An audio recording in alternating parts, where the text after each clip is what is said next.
राजस्थान की धरती पर अनेक महान योद्धाओं ने जन्म लिया।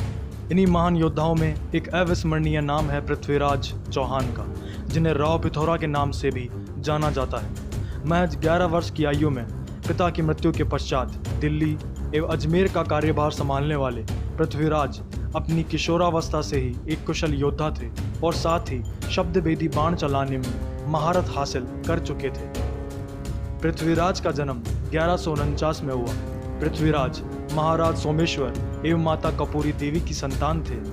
पृथ्वीराज के जन्म के साथ ही उनके मृत्यु के षड्यंत्र रचे जाने आरंभ हो गए, क्योंकि चचेरे भाइयों की निगाह राजगद्दी पर थी, परंतु कोई भी षड्यंत्र पृथ्वीराज का बाल भी बांका न कर सका। पृथ्वीराज के जन्म के साथ ही एक और महान योद्धा ने धरती पर जन्म लिया, जिसका नाम था चंद्रबरदाई, जो बचपन में पृथ्वीराज के मित्र एवं जवानी में भाई तुल्य साथी बन गए। आगे चलकर चंद्रबरदाई ने दिल्ली का कार्यभार संभाला और दिल्ली के पिथौरागढ़ का निर्माण करवाया, जो आज पुराने किले के नाम से विख्यात है, परंतु आज इसकी स्थिति जीर्ण शीर्ण है। सन 1167 में महाराज अंगपाल की मृत्यु के पश्चात पृथ्वीराज को राज्य सिंहासन सौंप दिया गया और दिल्ली में उनका राज्याभिषेक हुआ। राज्याभिषेक के साथ ही पृथ्वीराज ने अपने राज्य की सीमा को बढ़ाना आरंभ कर दिया। 3 लाख की बड़ी सेना के साथ 300 हाथियों के स्वामी पृथ्वीराज के सामने हर एक विद्रोही ने अपने घुटने टेक दिए। कुछ समय पश्चात एक अनजान शत्रु ने पंजाब सीमा पर दस्तक दी। वह था मोहम्मद गौरी। मोहम्मद गौरी ने पंजाब पर हमला कर बठिंडा को अपने अधिकार में ले लिया। वह समस्त राज्य को लूटता हुआ औरतों और बच्चों को अपना गुलाम बना लिया, परंतु मोहम्मद गौरी ये नहीं जानता था कि वह किस महान योद्धा की सीमा में घुसा चला आ रहा है। पृथ्वीराज ने सूचना पाते ही सबसे पहले सरस्वती एवं हांसी पर अपना अधिकार पुनः स्थापित किया, परंतु सरहिंद के समीप तराइन में मोहम्मद गौरी की सेना पृथ्वीराज का रास्ता रोके खड़ी थी। जय भवानी की गूंज के साथ एक भयंकर युद्ध आरंभ हुआ।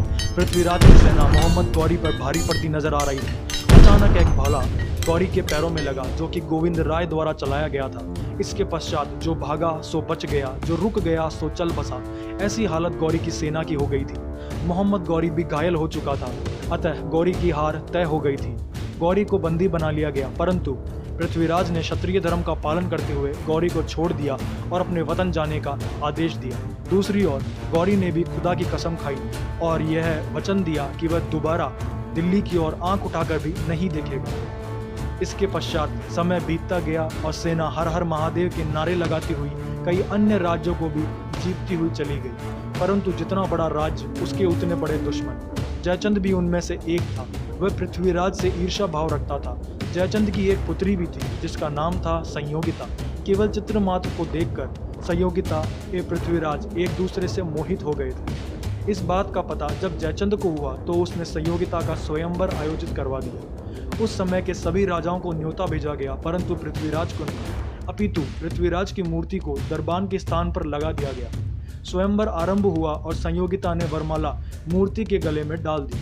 अगले ही पल मूर्ति के पीछे से पृथ्वीराज निकलकर सामने आए और भरी महफिल में संयोगिता की इच्छा से उनका अपहरण कर दिल्ली ले गए और वहीं संयोगिता से विवाह भी किया।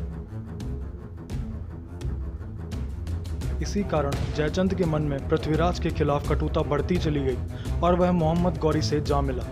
जयचंद ने गौरी को पृथ्वीराज की सेना की कुछ कमजोरियां बता दी, जिसके बाद मोहम्मद गौरी एक बड़ी सेना लेकर पृथ्वीराज की सीमा की ओर बढ़ने लगा। सूचना प्राप्त होते ही पृथ्वीराज ने मित्र राजपूतों से सैन्य मदद मांगी, परंतु स्वयंवर में हुए अपमान के कारण किसी भी राजपूत ने पृथ्वीराज की मदद नहीं की, परंतु जयचंद ने एक सैन्य टुकड़ी पृथ्वीराज की मदद हेतु अवश्य भेजी। तराइन का दूसरा युद्ध आरंभ हुआ। मोहम्मद गौरी एक बड़ी सेना लेकर रणभूमि में आया, वहीं पृथ्वीराज और चंद्रबरदाई अपनी सेना के साथ, परंतु उस सेना में जयचंद के दिए सिपाही भी थे, जिन्होंने बीच युद्ध में अपने ही सिपाहियों का संहार करना आरंभ कर दिया। परिणाम स्वरूप पृथ्वीराज राजनीतिक षड्यंत्र में फंस गए और बंदी बना लिए गए। मोहम्मद गौरी ने जयचंद को भी इनाम दिया और उसका सिर दिल्ली के एक चौराहे पर लटका दिया। पृथ्वीराज को मोहम्मद गौरी गजनवी ले गया और जी भर कर यातनाएं दी। गौरी ने पृथ्वीराज को अपनी आंखें झुकाने को कहा, तो पृथ्वीराज ने भी कह दिया, ये आंखें सिर्फ महादेव के आगे झुक सकती हैं, तेरे जैसे लुटेरे के आगे नहीं। यह सुनकर गौरी ने पृथ्वीराज की आंखें फोड़ देने का आदेश दिया।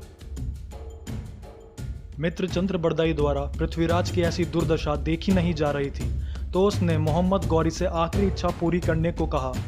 चंद्रबरदाई ने बताया कि पृथ्वीराज सिर्फ आवाज़ सुनकर निशाना लगाने में सक्षम है।